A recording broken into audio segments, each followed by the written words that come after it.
In the Northern Baroque videos that I've done so far, I covered genres, focusing on some general trends in Northern Europe during the Baroque era. We covered landscape, still life, and genre. Those three genres that become very, very important for the Dutch during this time. What I'm going to do in this video is a little different. We'll focus on the big names of Dutch art: Jan Vermeer, Frans Hals, and Rembrandt van Rijn. And in doing so, we'll talk about portraits and history paintings. And I want to reiterate that all five genres, history, portraiture, landscape, still life, and genre, were popular in Northern Baroque art.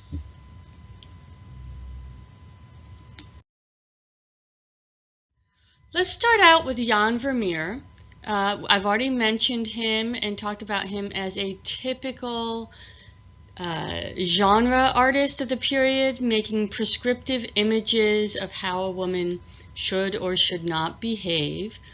But there's much more to know about Jan Vermeer. He's a fascinating artist. We'll just touch on a tiny bit of what's going on with him. And so, what I'm showing you here are four paintings that are very typical of Vermeer's work. It's very common to see a single woman in an interior with light streaming in from a window, and she's in some kind of domestic activity.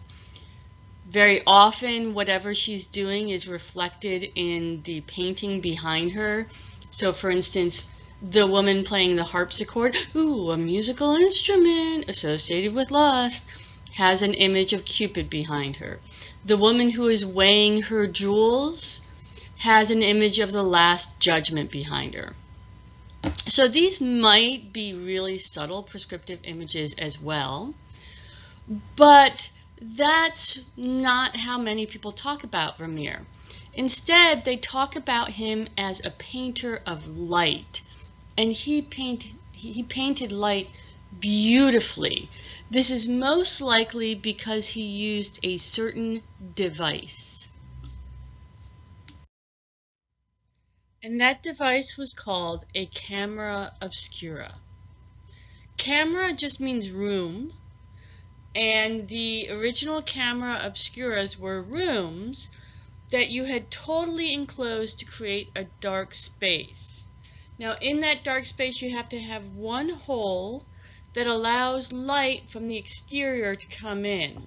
And when this happens, whatever is outside that room or camera gets projected upside down on the wall opposite the hole. And you can see in this 17th century illustration how that works. Eventually, people figured out that if they built what was more or less a round room, they could put a concave dish, or kind of in the middle, and put a periscope at the top that they could turn around, and you'd have more views of the exterior projected down into one place where lots of people could look. In fact, one of these is at Ocean Beach in San Francisco. That's not the kind that Vermeer used. Vermeer used a camera obscura that was portable, and we know this because he would write to a friend of his and ask to borrow the camera obscura.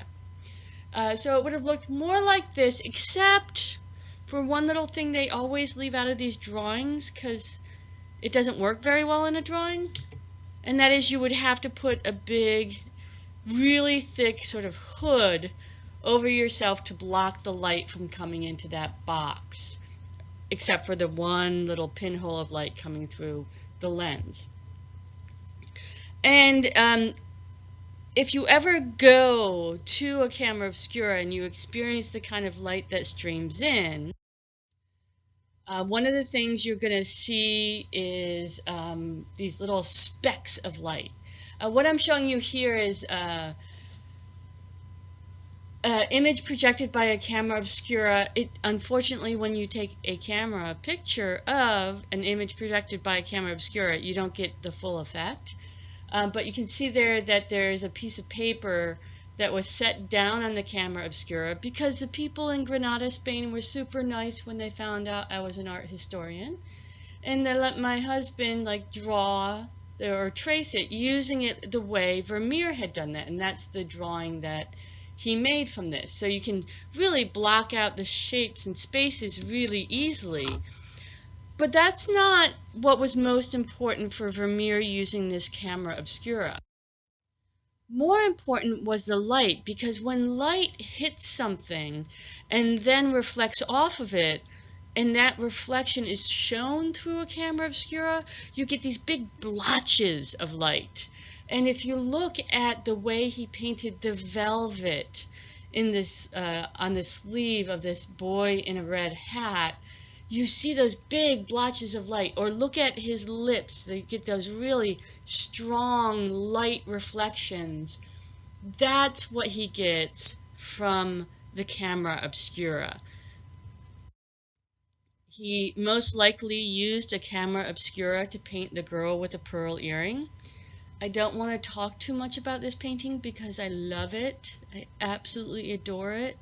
Whenever I see it, okay, the 3 times I've seen it, it's totally calmed me down. And it's just stunningly beautiful. I don't want to have to try to put that in words, though. But you get this very grand sense of a still moment where the girl has just turned to you. And you don't get a lot of sense that this is posed or that there's any artifice here.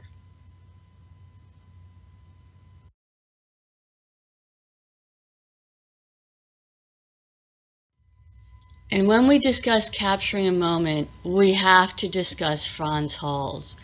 At the beginning of the 17th century, Frans Hals was a wildly popular portrait painter. He developed a type of portrait called a speaking portrait. Earlier portraits captured the finery, they captured the power and status of people, but you didn't quite get the sense of their personality. Sure, Louis, he's looking down at you. Henry VIII looks out at you rather boldly and makes you feel small. But Frans Hals is going to give you a sense that you actually know the person that you're looking at and get a sense of what it would be like to interact with them because he captures the moment. So here in The Laughing Cavalier, we have this image of a man in a rather jaunty pose with his hand on his hip. He's turning towards you and kind of smirking. I always think he'd always come up with some sarcastic sidelines if you hung out with him for a period of time. Part of creating this sense of a moment is not just capturing specific gestures or expressions on the face of the sitter, but it's also using colore brushwork. Those loose brush strokes that he uses to show highlights and shadows, or the cuffs of individual, you get the sense that this was quickly painted. Whether it was quickly painted or not, it looks momentary, and you can see in specific passages of the painting how the artist dragged his brush. So there's also this sense of movement there. And like I said, he was wildly popular at the beginning of the 17th century, but he's going to fall out of favor among the younger audience, the sort of second generation of the Dutch. And they'll prefer to have things that look more French, because French was what was sought after. That was a luxury good. But the older generation are still going to commission Hals, especially the generation that think a lot about the Netherlands being sort of developed by these strong civic groups. And he's going to do a lot of group portraits in the second half of the 17th century that show those clubs that helped to run the Netherlands. And the Netherlands was really run by the bourgeoisie. They provided the social services, they provided the military, they provided the police. And this is just one of those group portraits that he did in the second half of the 17th century.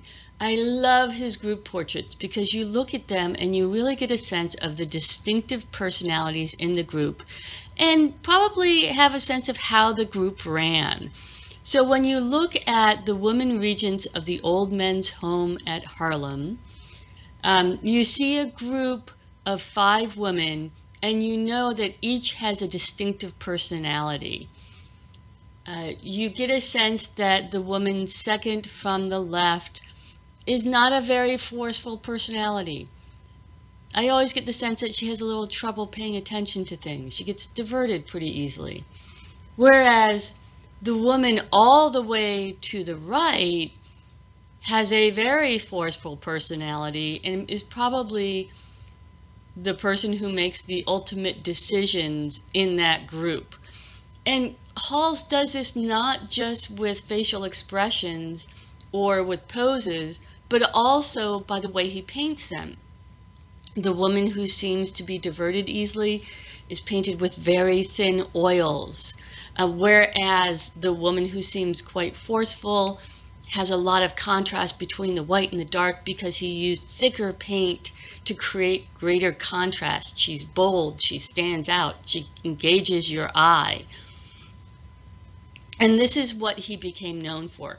Now, group portraits become really, really important in 17th century Netherlands because of the social structure, where you have basically the social services and the government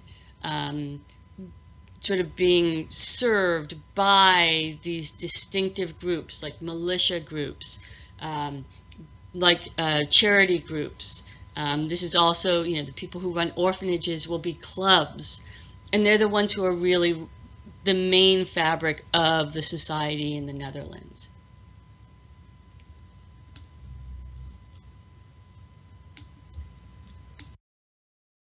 I want to show you one student of Frans Hals, or apprentice. And I want to do this to give you sort of a sense of how demographics are going to play a role in Dutch art. I had mentioned that there were a lot of female still life artists in the Dutch Baroque, but there are not that many female portrait artists, or genre artists, or history artists, because you were expected to understand anatomy in order to paint the human body.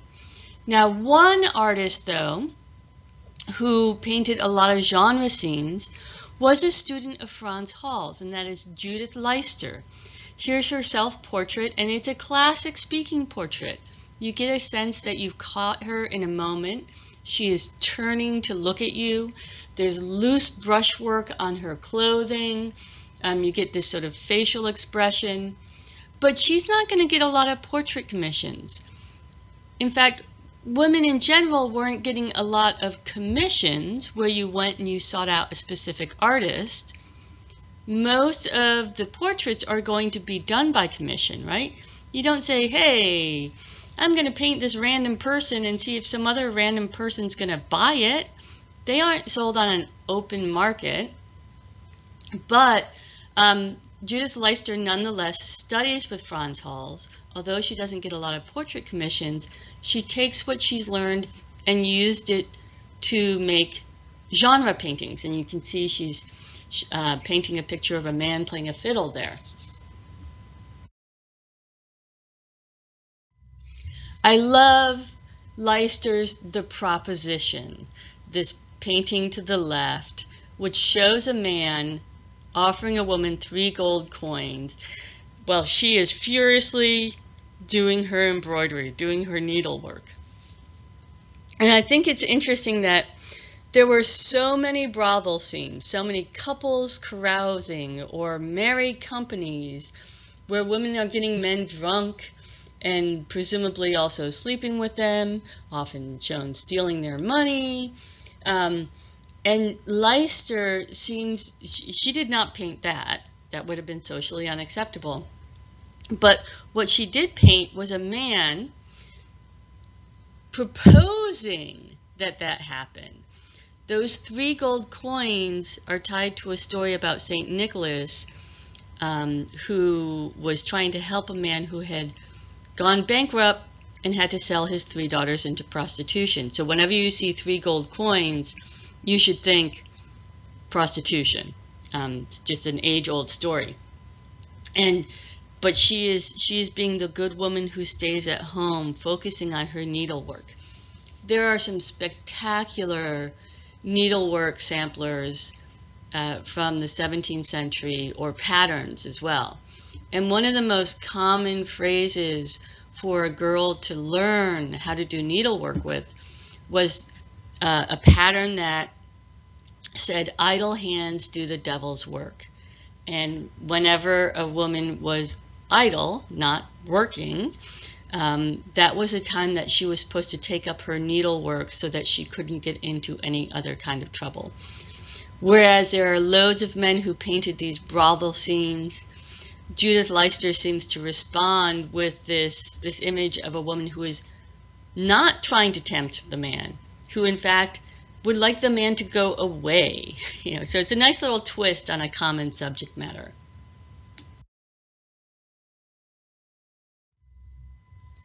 There were a whole school of Dutch Caravagisti. There were a few artists who had traveled down to Rome, saw Caravaggio's work, bring his style back up to the Netherlands, and many of them are based in a town called Utrecht.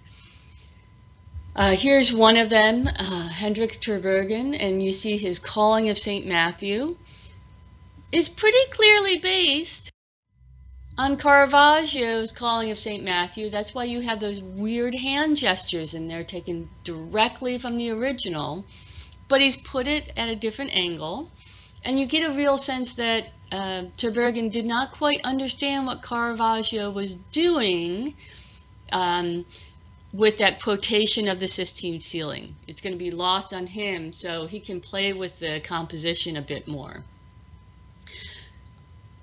Now, Utrecht is very close to another city called Leiden. In fact, I am not a huge fan of riding bicycles long distance, but I rode my bicycle from Leiden, where I was visiting a friend, to Utrecht to see a concert, and then rode back, and it was no big deal. So they're pretty close together. And I mention this because the next artist I want to talk about is from Leiden. It's very, very likely that he had a lot of contact and knew exactly what was going on in Utrecht.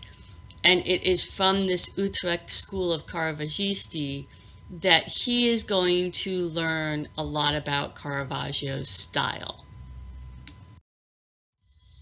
Rembrandt van Rijn made many, many history paintings. Here's one from 1635 called the Feast of Belshazzar, and this is an Old Testament subject matter. What we're looking at here is clearly the work of a Caravagisti, where we get this dramatic, emotional painting that uses a clear diagonal, just that spread of Belshazzar's arms. There are people breaking the picture plane. The woman who is on the right seems to be falling out, and her wine is spilling out of the painting. You have that great tenebrism of the very dark, and then the hand of God comes in this incredibly bright light, writing out the prophecy. And these people are everyday models. There is no culture that says that the guy to the right is the ideal, the guy with the gray beard, the bumpy nose, and the wrinkled brow. So he's working with all those classic Caravagisti elements. But we wouldn't know him today if he didn't go beyond just a typical Caravagisti style. In the blinding of Samson, here we have this spectacular, once again, Caravaggisti work, and also, I want to point out an Old Testament subject matter. I'll get back to that in a second. But what's fascinating about this work is this is all about Samson, who is being blinded. And if you look at where the highlights fall, they are concentrated on the line of sight that Samson would have had if he had maintained his sight. So this is one of those kind of ironic uses of light. Rembrandt is pushing the envelope a bit. He's trying to make something that's more innovative, more thoughtful than many of the other Caravaggisti. Now, he also paints lots of Old Testament subject matter. And this is interesting in a Netherlands that has just accepted a huge number of Jews from Spain, where the Jews were being expelled from the country. And also in a country that feels that they are God's chosen people. So there may be some reason we see a lot more Old Testament subject matter in Northern Europe than we do in Southern Europe at this time. Rembrandt moved from Leiden to Amsterdam, where he could get more portrait patrons. And while he's there, he does a number of sort of singular portraits where there's just one person. But like many other artists in Northern Europe at this time, he's going to do group portraits of certain civic groups or to commemorate people who give back to the society. And in the anatomy lesson of Dr. Tulp, we see one of those classic group portraits. Here we are looking at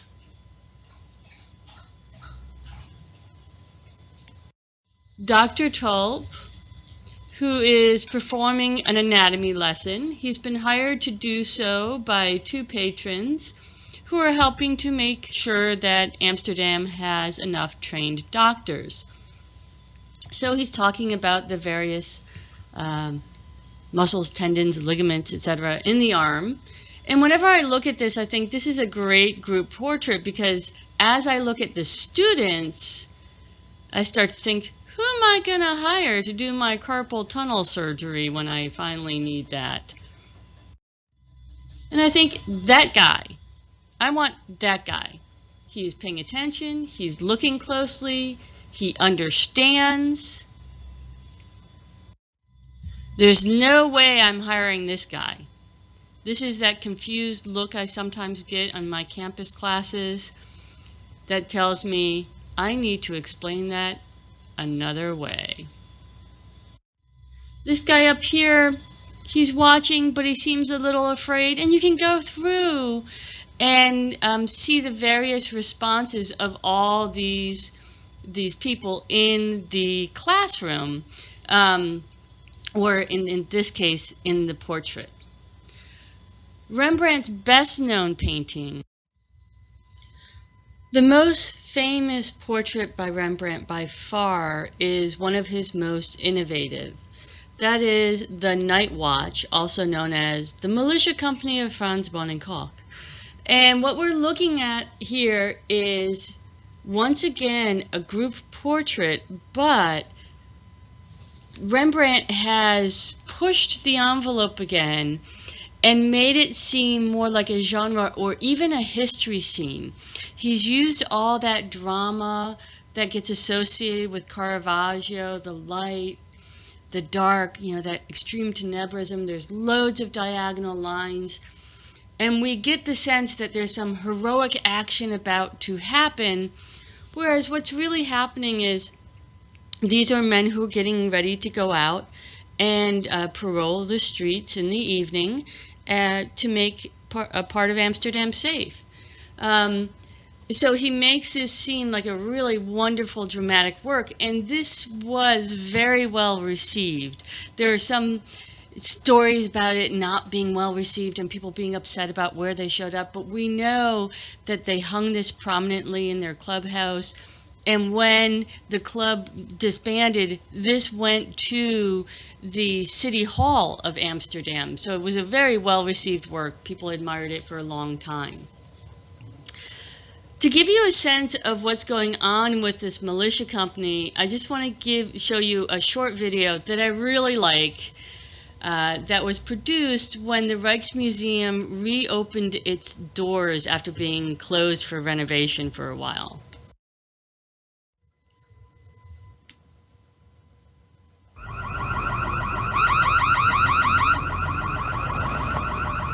Shoppers in the Dutch city of Breda get more than they bargained for after actors storm the shopping centre dressed in 17th century outfits.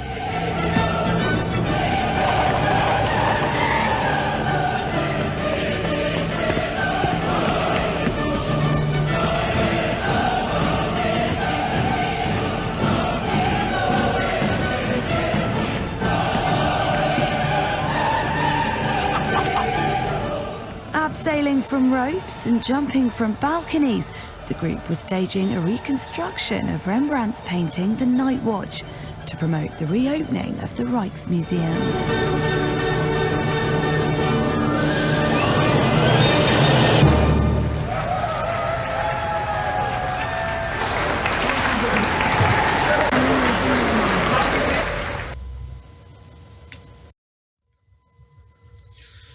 There are so many things to talk about with this painting. First of all, there were only 18 people who paid to have their portraits included in this, but there are a lot of extra characters added by Rembrandt to make it seem more dynamic. The man with the red diagonal scarf in the front, that is Frans Bonenkoch, and he is leading the group. Next to him is his chief lieutenant. They are clearly the two most important members of the group as the leaders, and so they're prominent and forward. Frans Bonenkoch is breaking the picture plane with his gesture that is leading out towards you. And a lot of people ask about the little girl there who has a chicken tied to her waist. She is kind of the mascot of this group. Koch means chicken, and so she's, it's like having a team mascot there, the cute little girl running around with the group, because what was really happening here is these are people getting ready to patrol or parade.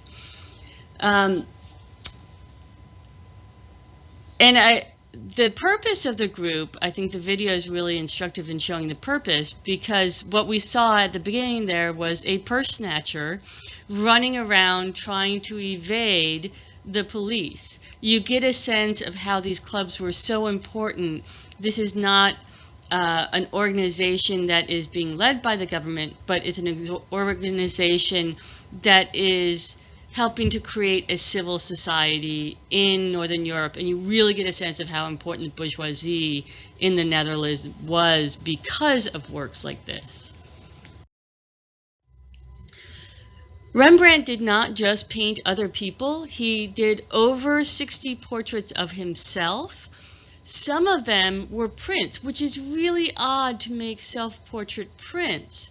These were most likely a kind of business card that he distributed to show what he was capable of doing. But even when Rembrandt is not necessarily seeking portrait clients, he's going to do self-portraits. And you get a real sense of the struggles of his lifetime when you compare some of the early self-portraits and late self-portraits. Early on, he shows himself at the height of his career. He's a wildly popular portrait painter. He marries the daughter of one of his clients. That's a big deal for a painter. And he's shown in all his finery. By the 1650s, his life is in disarray. His wife has died. He is going bankrupt. And he shows himself in a much more self-reflective manner.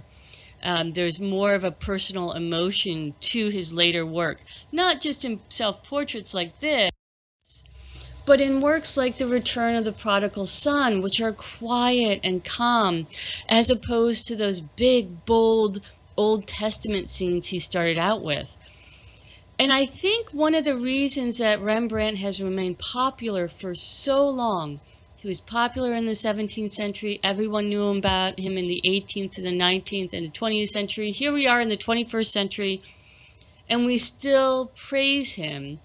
And if you think about the way people have thought about art at different points in time, he hits all of them. So whereas in the 17th century it was his big, bold history work or his showy portraits that indicated your role in society, that would appeal to an older idea of what art is supposed to do. More recently, we've started to talk about art as self-expression of the individual, and his later work does that beautifully. One more thing I want to show you by Rembrandt, and that is his Supper at Emmaus, and I just want you to have at least seen this work before we start to cover Van Gogh. You can see how here he's using that tenebrism, the very dark shadows around the figures, and then the bright highlight to create a halo effect. Van Gogh's going to pick up on that and use it himself. I mentioned that Rembrandt was also a printmaker, and when he made prints, he preferred to use an etching process. An etching process is a little more complicated than woodcut or engraving. What you do is you take a metal plate, you cover it with a hard wax ground, then you draw on the wax with a needle, basically, and you can see that in the first slide here. After you've finished doing all your lines up there, which is intuitively easy because you're drawing the way you would draw on a piece of paper, then you would put your plate in an acid bath, and it's only going to cut into the metal where the wax ground has been removed. So the acid's cutting those lines, and then you've got to take the rest of the wax off of that, and you use that plate the way you would use an engraving plate, where you put it in a press, push out the ink that has soaked into the lines or the grooves, and that's how you get your print. Now, the unique thing about an etching is the line that you get. You get a fuzzy line, and it's an irregular line, more like when you draw with a piece of chalk or crayon than when you draw with pen. You get lots of little blotches of the material. And that's going to appeal to a colore artist, which Rembrandt was. If you go back and look at his paintings, they almost look like they were painted on velvet because they're kind of fuzzy. He is a colore artist who really reveled in the application of paint. For an artist like that, who also likes tenebrism, etching is going to be a godsend. The other methods that were available to him, woodcut, which is good because it's really cost effective, but you can't create grays with it, and you get sharp lines. In engraving, you also get sharp lines, and you can make some grays by making the lines closer together, but you're not going to be able to make the broader range of grays and near blacks that Rembrandt is able to do with etching. And here is what's often called the 100 guilder print, or the little children being brought to Jesus, that shows that full range of highlight and shadow that he can get, and the fuzziness that is so similar to his paintings. So that concludes Northern Baroque. You're ready to move on to Rococo, which is very different.